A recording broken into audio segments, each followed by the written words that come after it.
Free bus పథకంతో ఏపాటి పైసలు వెనకకెత్తురో ఏమో గాని ఆడక్కలు మాత్రం పిడిగుద్దులతో దంచుకుంటారు బస్సులల్లా. ఇక చూడరే కర్ణాటక రాష్ట్రంలో ఏసోటి కథ ఏందో. యోగి బస్సు బేలూరుకెంచి హాసన్ పోతుందట. మరి కండక్టర్ మేడంకు ఈ ప్రయాణికురాలకి ఏడ పంచాయతీ వచ్చిందో ఏమో గాని నోటితో చెప్పరాని బూతులు తిట్టు కూడా దంచుకున్నారు. అటు కండక్టర్ మేడం బందోబస్తు ఉంది, ఇటు ప్రయాణికురాలు బక్కపలసగా. ఇక ఇద్దరు నడమ జవడం అవుతుంటే పులికి జింకకి నడమ పంచాయతీ అయినట్టే కొట్టింది. చిగ పట్టుకొని కిందికేసి ఓడుతుంటే పాపం అక్క అయ్యో కుయ్యో ఎంతన్నా సుత ఇసి పెడతలేదు. పోటీ ప్రయాణికులు సుత అదే వద్దమ్మా గట్ట కొడుతున్నావు ఆపు ఆపని ఎంత ఆపినా సుత చషా నీకెవరికి ఏమన్నదో అని చెప్పేసి వాళ్ళని సుత అదే పట్టింది కండక్టర్ మేడం.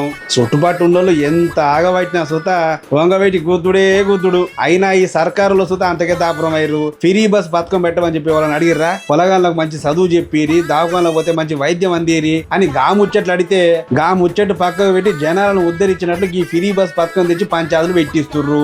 ఒక తెలంగాణనే కాదు, ఏపీ, కర్ణాటక, కేరళ అన్ని దిక్కుల ఇదే కథ. ఫ్రీ బస్ పథకం చేయంగా ఎప్పుడో పంచాయతీ అయితేనే ఉంది. ఇప్పుడు ఇది